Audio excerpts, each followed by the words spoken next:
Depuis qu'il est passé par la Bretagne, voici plusieurs années, Philippe est tombé amoureux de la forêt de Paimpont, aussi appelée forêt de Brocéliande.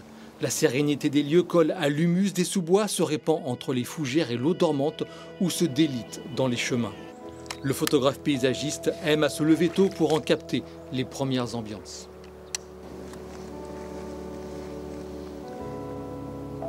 Ici, quand on se pose devant l'abbaye de Paimpont le matin, quand le jour se lève, c'est assez fantastique. On se sent privilégié. Donc c'est une sensation que je n'avais pas connue depuis très très longtemps. Et là, je me suis senti très bien par rapport à la vie trépidante que je connaissais en région parisienne. Certains y trouvent une aura orientée vers les légendes, vers ce qu'on appelle le monde invisible. D'autres vont trouver des énergies qui sont issues des arbres, de la forêt en général. Le monde invisible, cet espace-temps inavoué mais partout présent entre eau dormante et rochers millénaires que l'on traverse en pénétrant dans cette forêt. Pierrick.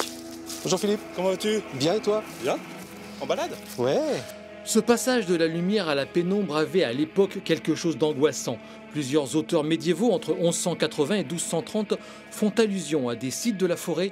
Une partie de la légende de Brocéliande y prend naissance. Les premiers écrits qui faisaient référence à des traditions bien plus anciennes qui, elles, étaient orales, ces premiers écrits ils datent du XIe siècle. C'est un moine anglo-normand, Robert Wace, qui a écrit un poème. Et il nous parle dans cette forêt magique de Brocéliande d'une fontaine. Une fontaine dont l'eau est toujours froide et puis de temps en temps, sans explication, elle se met à bouillonner et à bouillir. Et on a la chance, dans la forêt, d'avoir une fontaine qui ressemble exactement à ça. C'est Barenton. Le château de Compère, niché près du lac de Viviane, ses fortifications ont presque disparu et il est maintenant le centre de l'imaginaire arthurien parce que si le roi n'a sans doute jamais foulé cette terre, d'autres personnages de sagesse sont bien présents dans ces vallons. En fait, Arthur est roi de toutes les Bretagnes, c'est-à-dire la Grande-Bretagne, mais aussi la Petite-Bretagne, donc l'Armorique. Et il est dit qu'en Petite-Bretagne se trouve une forêt qui a pour nom Brocéliande, qui est une forêt merveilleuse. Et si Arthur est peu mentionné dans les romans médiévaux ici en Petite-Bretagne, en tout cas, il y a beaucoup de personnages arthuriens qu'on va retrouver sur ces lieux. Des chevaliers de la table ronde, comme Lancelot, comme Yvain, le chevalier au lion. Des personnages féminins, Viviane et Morgane, les fées de la légende arthurienne, et puis Merlin l'Enchanteur aussi.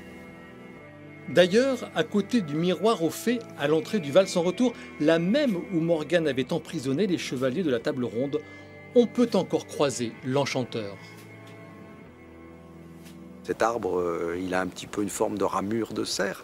On sait que le cerf, c'est une des représentations de Merlin. Dans les légendes, Merlin est souvent représenté en cerf blanc. Donc c'est un petit peu comme si Merlin il gardait l'entrée du Val sans retour.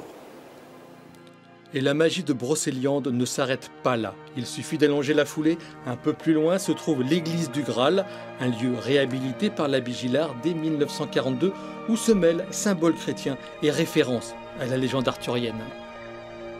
Le Graal, il est là où on a envie qu'il soit, parce que quand on passe la porte de cette église, si on regarde bien juste au-dessus de la porte, il y a un message de l'abbé Gillard qui avait écrit « La porte étant dedans ». Mais tout simplement, ça veut dire que le Graal, il est en chacun de nous, c'est à chacun de savoir le trouver.